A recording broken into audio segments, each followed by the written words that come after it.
welcome back to another episode of Super Doc Stories, the podcast where we talk to physicians who are doing different things. This whole podcast is for physicians who have W 2 jobs but are thinking about alternatives, and we're really highlighting different success stories. So I'm very excited to be welcoming Dr. Susan Hughes today. She's trained in, well, you were telling me you started in OBGYN, but then went to family, or was it the other way around? I started off as an OB-GYN, did half the residency, realized I never wanted to do another hysterectomy as long as I live, and switched to family practice, but continued delivering babies for about 20 years. Amazing. It's interesting because I'm a psychiatrist, which doesn't seem at all related to OB, but I really loved my OB rotation and delivering babies. So that could have been my life too. I was training in Connecticut and realized the doctors there, because the malpractice is so high, have to work almost half the year just to cover their Yep, malpractice, and then the rest is their income. And I thought that kind of is not for me. So I do love babies though. Anyway, so Dr. very Susan Hughes cool. is a physician, executive leadership coach, and founder of Bounce Highest, where she helps high achieving professionals navigate leadership, reinvention, and the mental resilience required for their next chapter. And as we will discuss, she is absolutely well suited to be guiding us in that. She's also the host of the new podcast, Sharpening Her Edge, which I hope to be a guest on soon, where she explores leadership, reinvention, and how women can rise into their highest level of impact. Welcome, Susan. Thank you so much for having me. I appreciate it. Yeah, I'm really excited to talk with you about your journey and Bounce Highest and everything that you've been up to. Where do you want to start?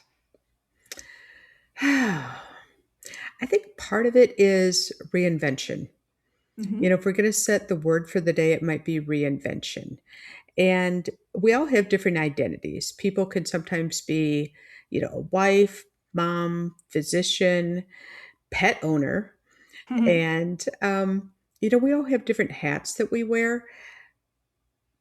But when things happen and we have to do a pivot on our identity, that's when it becomes tricky.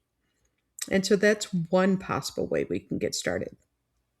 I love that. And well, obviously, your story about reinvention is deeply personal. You were sharing with me a little bit about that a moment ago. Hmm. For me, I think embracing a less firm grip on any identity has been actually Hmm. something I've been working on very hard over the last few years in daily meditations and reflection work, because I'm trying to be more open to the flow of life, whatever that's going to be, accepting that I don't have control over it. I just have to kind of let it happen. So I wonder if that resonates with you, being through everything that you've gone through. Big time, big Yeah. time. When I'm working with my medical students, I still teach at the medical school part time right now. I try to have them do what's called a body scan. As a Mm-hmm. psychiatrist, you get it. Mm-hmm. But as first year medical students, they have no clue.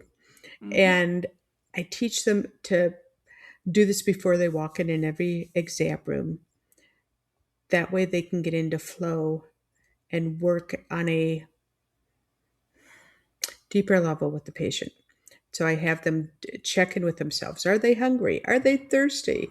Are they worried that their car is going to get towed because they're brand new medical students and may have parked in the wrong part of the parking garage? Just kind of like, okay.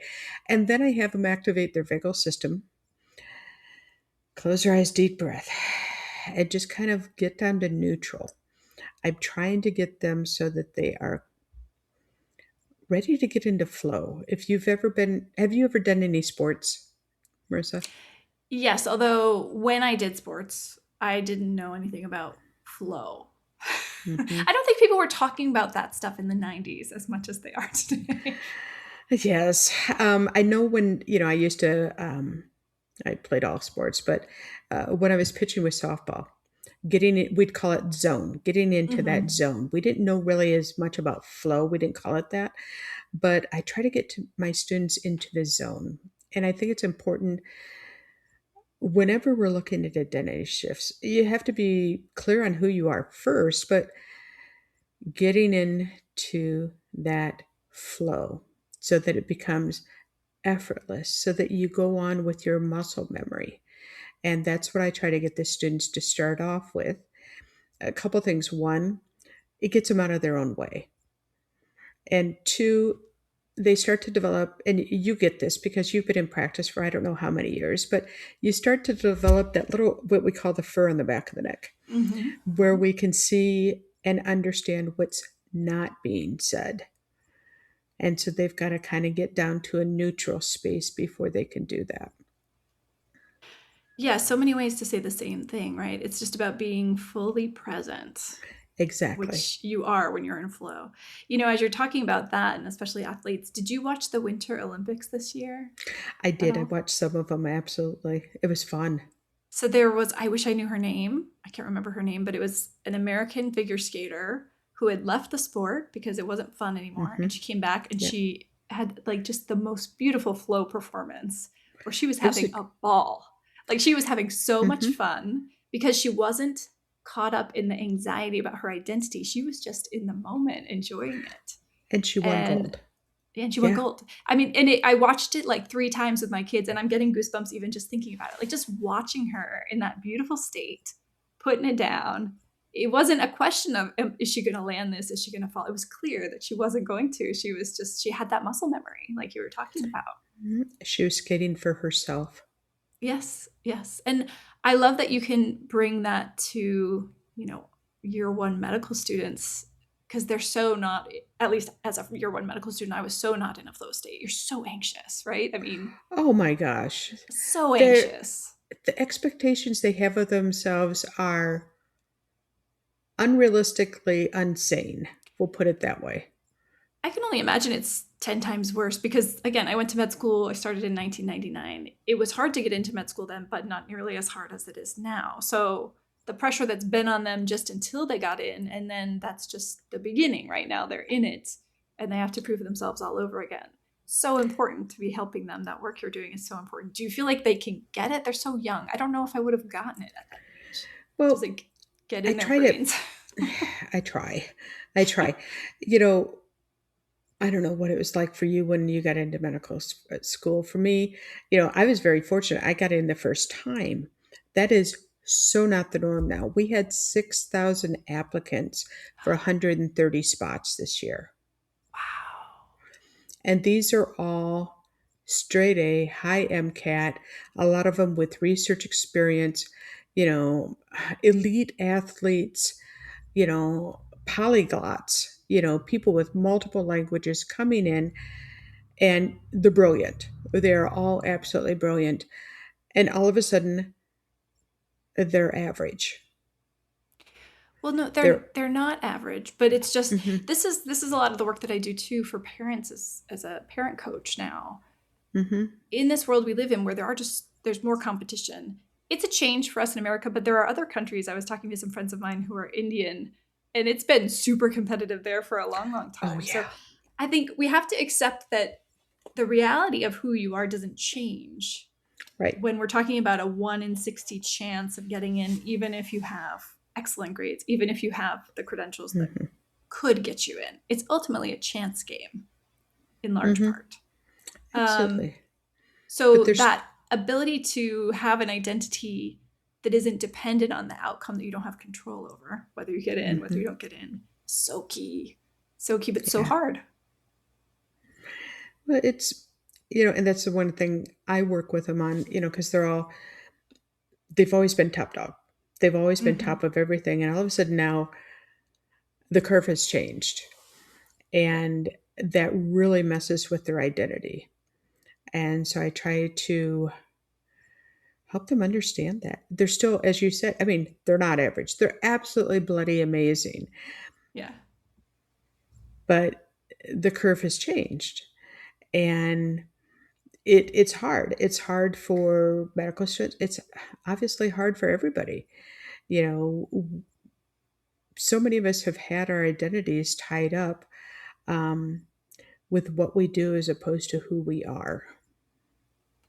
Yeah. Let's talk about that for a minute. Have you read Michael Singer's Untethered Soul by I've got chance? it around here. I have not read it yet. I've got a Well, stack of books that I need to get through. that one is all about this. And I have to tell you, I read it maybe 3 years ago. And I'm an Hmm. avid reader, I read fast. But this Hmm. book was so threatening to my ego that I would have to read like 3 to 5 pages and be like, gonna have to process that a minute, because it's exactly what we're talking about right now. You can talk about wanting your identity to be, I call it my true self, right? But my true Mm-hmm. self is beyond this body, right? Where I really am is beyond. It's not feminine, it's not masculine, it's not a certain ethnicity, it's not married, it's not a mother, it's just like, it's just loving energy is what I really am at my core. It's what we really are, all of us at our core. But it's hard to let go of all of these labels that we work so hard Mm-hmm. to achieve and acquire, and that we're proud of at the end of the day. I worked really hard to become an MD, Absolutely. PhD, double board certified psychiatrist. And so you're reading this book and he's like, that's not you. And I was like, wait, what? What do you mean that's not me? But I think this is a nice segue to your story. So can you tell our listeners what happened to you? Because you went through this in real life. I was overbooked, overscheduled, and exhausted. Sounds like And probably many people listening to this episode. hmm, Most exactly. A doctors lot of, these days. yeah, we can all identify with that. So, um, married, 2 kids, I had just gone through incredibly challenging time with my husband being diagnosed with cancer. He was Mm, finishing up radiation therapy when we were on vacation and got hit by someone who hit in a vehicle by someone who wasn't paying attention.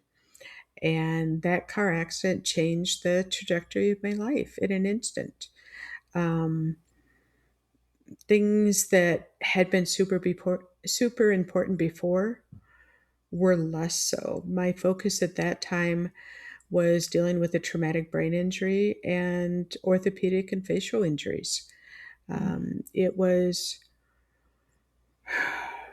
dramatic change, absolutely dramatic change. You talk, you talked a moment about being an avid reader. I was a speed reader. I would read constantly. I mean, over here I've got a bookshelf, a rotary bookshelf with tons of books, and it's hard to read. It was very difficult for me to read right after the car accident because my eyes wouldn't work together. I could read a few minutes at a time before they would totally fatigue out. And I remember working with the rehab doc, and he said, "All right, Susan, what's one thing that you don't have right now? If you couldn't get back, what would be the one thing that would just be like beyond?" And that was the only time that I really sat and wept, mm, or the first time I really sat and wept after the car accident because I couldn't read. mm, And I said, that was hard. That was really hard. I was able eventually, I mean, I could read short periods of time, but it took a number of years of PT, OT, speech, and vision therapy before I could read fluently again. wow. And so I would do a lot of videos, did a lot of training for my initial certification to become a business coach. A lot of it was doing videos because I just couldn't read for a Mm-hmm. period of time. That was one of the hardest things. Obviously, you got to read to be able to practice medicine. And so I had to walk away from my private practice. I had to walk away from my 10,000 square foot space with other physicians and partners, and um, walked away from medical spa. I couldn't use my hand because of all the challenges. And so much of my identity was tied up in being a physician, a physician leader, a Yeah. business owner, an entrepreneur. And it was really hard making that shift from being a physician to becoming a healer. Mm.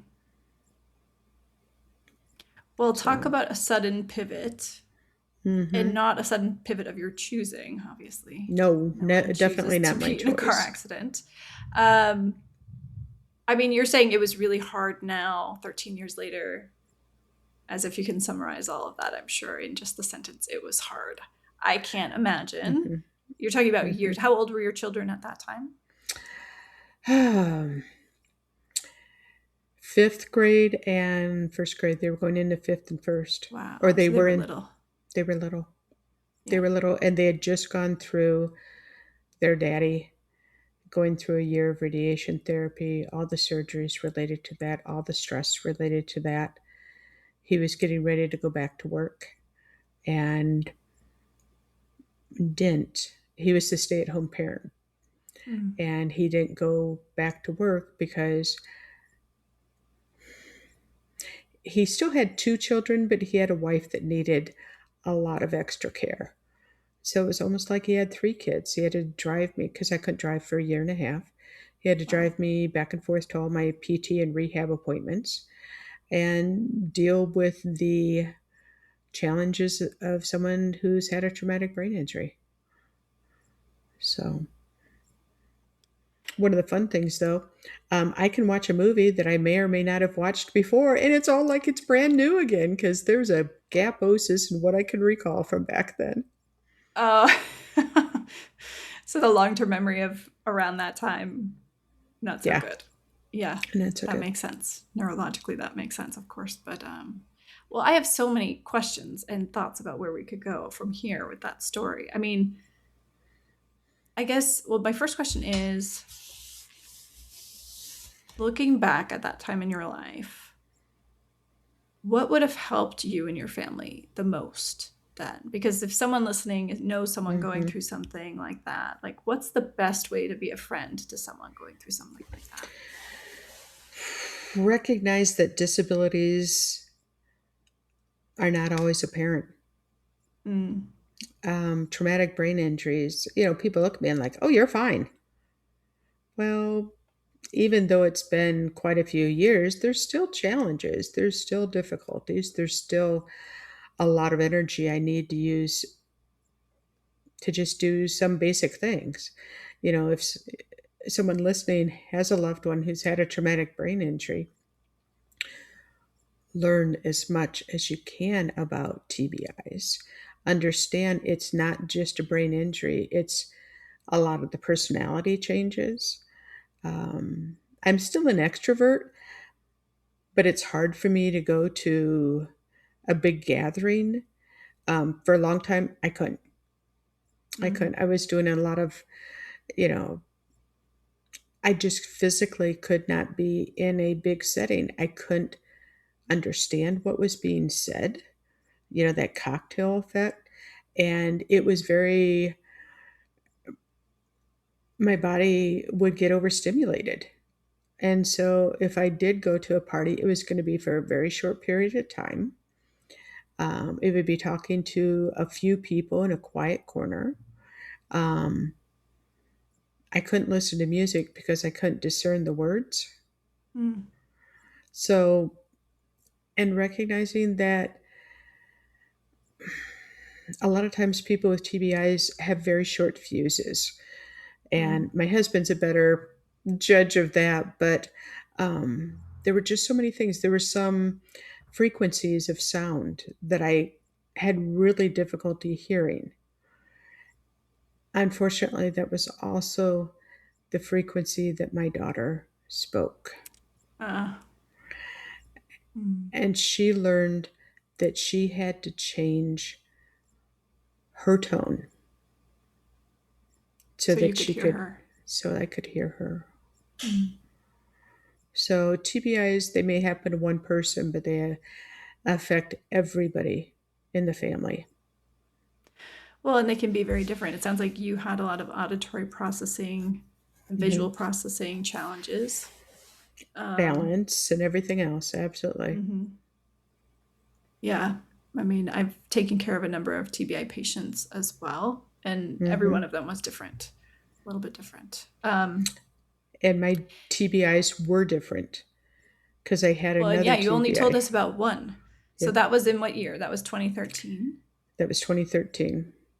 And then you And told then me you were doing well, you recovered I was doing significantly. pretty, yeah, I mean, obviously I couldn't get back to medicine. I still had a lot of deficits. And of course, denial is not just a river. You try to, you know, you adapt, you do what you can. but there were a lot of deficits, and those persist. And then in 2022, I was hit by a red light runner and had another bad TBI. And that really um, had a lot of challenges, but the auditory was the biggest one. Mm. So, you just, would I want to go through any of this again? No. It, I guess one of the biggest things for me early on after the first car accident, I was speaking for the stage in Los Angeles, and we had to sign an NDA before we spoke. I couldn't read the forms. I had to have somebody else explain to me that it was okay, that this was standard practice. And it's like, okay, here we go. And I was talking, and it was one of those epiphanies that hit me on the stage. I wasn't just grateful for being alive. I mean, obviously, I was very grateful that my family wasn't, injured, um, and that I wasn't killed. But it suddenly hit me. I was grateful for the woman that I had become, and still am becoming because of the car accident. Mm. And that was a huge shift for me. Yeah, I bet. So, what has that been like for you? I mean, you've had to shed this old identity almost Hmm. entirely, build a new identity, Yep. and you've come out the other side. You told me before this, I'm doing really good. And you're clearly doing amazing. You're speaking on stages, you're teaching medical students. So you're still you. You still have tons of value. You still have tons of life to live and energy and, things to give back. How have you gone through that like how do you think you didn't become, I think anyone listening would feel like, okay, with all of that happening, it's like lightning striking twice, right? It's extremely bad luck, Hmm. you know this. Like, Or um, really bad drivers in Arizona. okay, Um, so don't drive in yeah, Arizona, actually. don't drive Yeah. in Arizona. But how do you not? It would be very understandable if that drove you into a dark hole of depression Yeah. and non productivity and just giving up. I don't think anyone would think that that was nonsensical if you felt that way, but you didn't. Obviously, you went the other direction. Mm-mm. What do you No, think helped you to see this as maybe an unwelcome pivot, but possibly a good for you pivot? a lot of work, Yeah. a lot of work, a lot of talking. They have you work with, you know, one of my best friends was a trauma therapist. Um, obviously your psych, working with a neuropsychologist, neuropsychiatrist, really understanding. And I think a lot of it was giving myself grace. Mm, I think too often we don't. We just yeah. try to power through. And I tried to power through for way too long, and that wasn't working. So acknowledging, oh, it's okay to not have to do it all. And one of the things you talked about, energy before, one of the biggest challenges with having a TBI is recognizing there are days I do not have the energy that I would like. And I a lot of times just try to power through. But the reality is acknowledging that some days you just can't do as much, and that naps are okay. And then taking a step back is okay. And this is a big one. So if anybody listening to this can pull out their, pen and write it down, it's okay to ask for and receive help. That is huge. Too often we don't do that. We think we're strong enough, we're good enough, we don't need that. We all need help at some times. And you talked before about surrendering. That was a huge surrender. That was a huge surrender. And I think it's very difficult for physicians, especially female physicians, to Mm-hmm. ask for help because we Yeah. get to be successful as female physicians by never asking for help in many ways, by Yeah, being the that women who don't ask for help. That's what, those skills tend to lead to oh, she's independent. Oh, she's great. She's productive. All of these things. Because a lot of times, as female physicians, if you ask for help, it gets internalized by others that we would be less than. Yeah, I think That it's viewed as a sign of mhm, weakness. exactly. And then there's just natural parts of our biology. Like at some point, if you're going to become a mother, you're going to have to ask for help from your colleagues to cover for you while you're out for a time. Absolutely. And so knowing that, it was in my psyche long before I became a mom that like I gotta like prove myself now so that if I go out for a couple of weeks or months in the future, they'll know that I'm a hard worker, that I'm just out for this baby, that it's not that I'm like lazy now. Which is ridiculous when you think about it. But I do think that that's in our Absolutely. minds. Um, Well, it's in our minds. It's also a lot of it's, society. A lot of it is medical education and the medical field culture. And Culture, fortunately, yeah. I see a lot of it changing. I see a lot of it needs to change even more. Yeah. Yeah, it's definitely changing for the better. Hmm. They put in real work hour restrictions that are actually honored now. And I remember doing rotations. I went to medical school in Connecticut and I was at Hartford Hospital, which is one of the busiest surgical centers on the East I Coast. did a rotation there. Yeah. But I I did an remember being elective there. standing next to a probably R3 surgical resident who literally was falling asleep in this person's abdomen, like holding the retractors, and Hmm. the attending had to like kick him out because he was nodding off. But that was in the early 90s when there were no, or no, late 90s, early 2000s. Weren't the same work hour restrictions. Then Hmm. I think in my era it was 80 hours, but it wasn't really enforced because it was the beginning of that. And then I think now it's even better, like in terms of when you need to go home after an overnight shift and all of that. And it's not a sign of weakness. I think though some of the people who trained in the good old days or whatever you want to call it, like have this Hmm. attitude that like the current round of physicians are weak because they can't do a 48-hour shift or whatever it is. And it's ridiculous because no one can. Like there's all these studies Hmm. where they put EEGs on people and they show that they're having micro sleeps as they walk around and making Oh, errors like they're drunk. yeah. I mean, you talked about, the resident. I remember being a first and second year OB-GYN resident, and we were doing 72 on, I'm sorry, 36 on, 12 off, 36 on, 12 off for months at a Oh, time. There were no restrictions, none. And I remember that year, you do different rotations. You might do NICU or ER. I remember doing my ER rotation and it was still I mean, the ER attendings were shocked because I was falling asleep in the ER. Or like, what's mm, your issue? And I'm like, I'm still doing call every other night in labor and delivery. And they were shocked. It was like I was doing two rotations two jobs, and more two than, yeah. jobs. Yeah. I mean, So wait, it on your was ER crazy. rotation as an OBGYN resident, you had to still do call on OB. Oh my gosh. Yeah, Exactly. that wouldn't fly today. And I think it's a good thing that it wouldn't fly today. Oh, it was Um, bad. It was bad. It mm, shouldn't have flown then, but we were just underpaid workers. it's not even that, right? I mean, I think there's also kind of a culture, I felt it, I'm sure you did too, which is like a little bit of pride. I'm sure the military Hmm. evokes the same thing, like, yeah, give it to me, I can handle it kind of thing. I got this, even though it's slowly And killing you. it was more than that. It was I suffered, so you must suffer too. Well, it's trauma bonding also with your, co-residents and everything. It's Hmm. the who did it worst or who had it worst.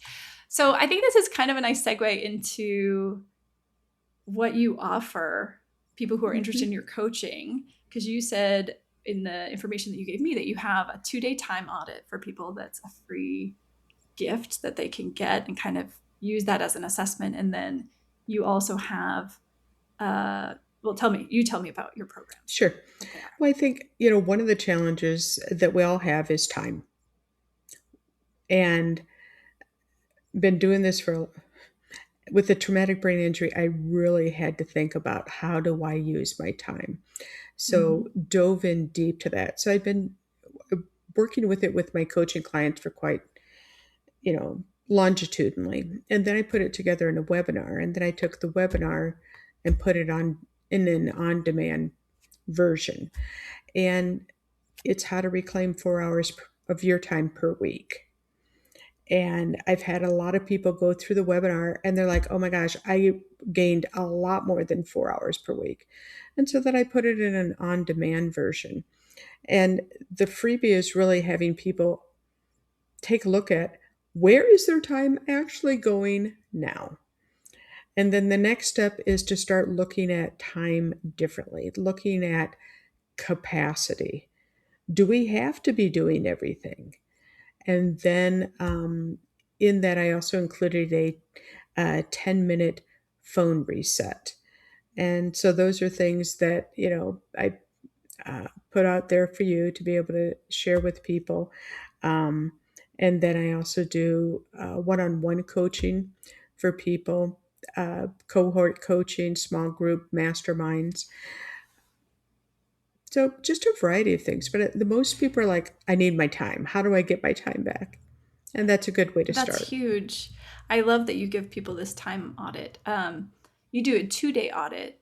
I had done a longer one years ago. It's kind of a complex spreadsheet that I was given by a coach, and it was like a 7 day audit. But I've reused Mm-hmm. it about once a year for the last 3 years. It's painful to do it Mm-hmm. because it's literally record what you're doing every 15 minutes over seven Yep. days. And each time I do it, I find myself being like, oh, you make excuses, right? But this week wasn't a typical week. But then you realize there is no typical week, right? So you get information, and every time it's very useful for me to kind of analyze. When you measure, you can really understand things better, and you can make changes that actually move the needle in the direction that you want. Um, Exactly. And that's what the workshop is. That's what the but phone it's reset is to but it's help people hard to do understand it. So patterns. how do you? I think Mm-hmm. most people listening to this, when they say 2 day time audit or 7 day time audit, have a visceral, like, no thanks kind of reaction. I know I did. Mm-hmm. How can we convince them on the value of this? Because we both know the value of it. The value of the 2 day audit is it's only 2 days. It's not 7 days. It's not as painful. It's called rip the band aid off. But if Yeah, you want to see where your time is going, the first thing we need to do is look at where the time leaks are. yeah, And so that's why the 2 day audit is helpful. Is it perfect? No.